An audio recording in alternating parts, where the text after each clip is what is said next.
আসসালামু আলাইকুম। Welcome to back Jemi's cooking and beauty. বন্ধুরা, আপনারা সবাই কেমন আছেন? আলহামদুলিল্লাহ, আল্লাহর রহমতে আমি ভালো আছি। আপনারা কেমন আছেন অবশ্যই কমেন্ট করে জানাবেন।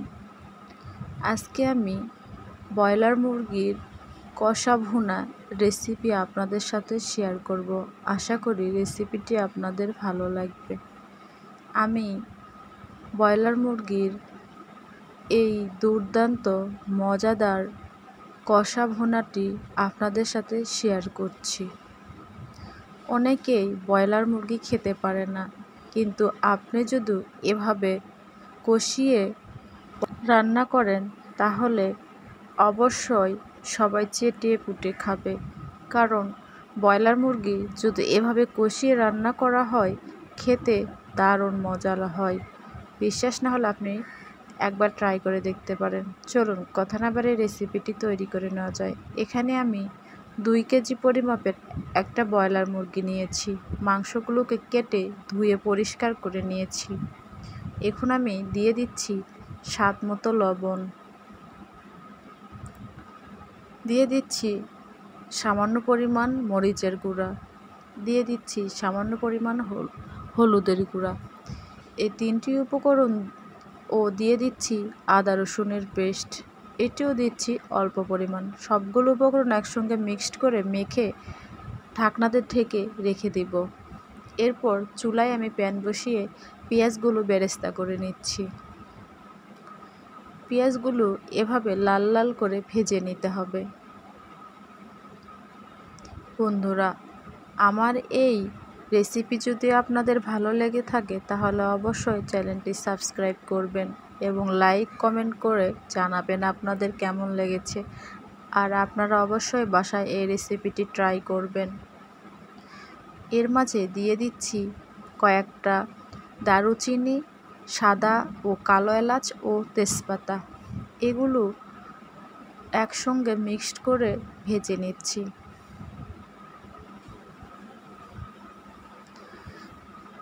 এভাবে হালকা বাদামি কালার করে ভেজে নিতে হবে। পেঁয়াজগুলো আমার বাদামি কালার হয়ে গেছে। এখন আমি দিয়ে দিচ্ছি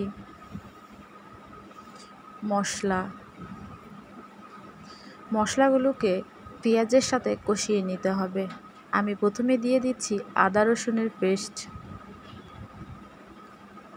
পরিমাণ অনুযায়ী, তারপর দিয়ে দিলাম স্বাদ অনুযায়ী লবণ, এরপর দিয়ে দিচ্ছি স্বাদ অনুযায়ী মরিচের গুঁড়া।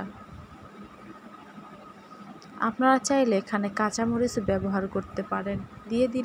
দিচ্ছি 1 চামচ পরিমাণ হলুদ। এরপর সবগুলো মশলা একসঙ্গে কষিয়ে নিতে হবে। মশলাটা যত ভালো কষানো হবে মাংস খেতে ততটাই মজা লাগবে। অবশ্যই মিডিয়াম আঁচে মশলাগুলোকে ভালো করে কষিয়ে নিতে হবে। এছাড়া আজকে আমি আপনাদের কিছু রান্নার টিপস শেয়ার করব। আপনারা ভিডিওটা স্কিপ না করে শুরু থেকে শেষ পর্যন্ত দেখতে থাকেন, তাহলে অনেক কিছু শিখতে পারবেন। আমি অল্প একটু পানি দিয়ে মশলাটাকে কষিয়ে নিচ্ছি। মশলাটা যাতে পুড়ে না যায় এজন্য আমি সামান্য একটু পানি দিয়ে মশলাগুলোকে কষিয়ে নিচ্ছি। বন্ধুরা, মশলাটা যত ভালো কষানো হবে ব্রয়লার মুরগি খেতে ততটাই মজা হবে। এরপর আমি দিয়ে দিচ্ছি মাংসগুলো দিয়ে মশলার সঙ্গে ভালো করে নেড়েচেড়ে মিক্সড করে নিতে হবে। এখানে আমি কোনো পানি ব্যবহার করব না। মাংসের ভিতরে যে পানি আছে সেই পানি দিয়েই আমি মাংসটাকে কষিয়ে নেব। ব্রয়লার মুরগি রান্না করতে আপনারা পানি ইউজ করবেন না, কারণ ব্রয়লার মুরগি থেকে অনেক পানি বের হয়। এই পানি দিয়েই কষিয়ে নেওয়ার চেষ্টা করবেন। শুধু ঝোল দেওয়ার জন্য সামান্য পরিমাণ পানি ইউজ করতে পারেন। এভাবে ব্রয়লার মুরগি প্রায় 10 মিনিট আমি ভেজে নিচ্ছি। অবশ্যই ব্রয়লার মুরগি ভেজে রান্না করবেন, তাহলে ব্রয়লার মুরগি খেতে গন্ধ লাগবে না, বুঝতেই পারবেন না ব্রয়লার মুরগি নাকি পাকিস্তানি মুরগি। বন্ধুরা, মাংসের মাঝে যদি লবণ বেশি হয়ে যায় সেক্ষেত্রে একটা টিপস আপনাদের সাথে শেয়ার করছি।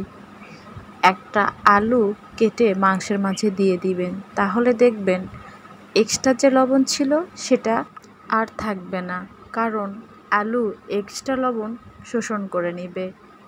এরপর দিয়ে দিচ্ছি পানি। এবার আমি মাংসতে ঝোল দেওয়ার জন্য পানি ব্যবহার করলাম। এর আগে আমি কখনো পানি দেইনি, কারণ মুরগি থেকে অনেক পানি বের হয়েছে, সেটা দিয়েই আমি মাংসটাকে সুন্দর করে কষিয়ে নিয়েছি।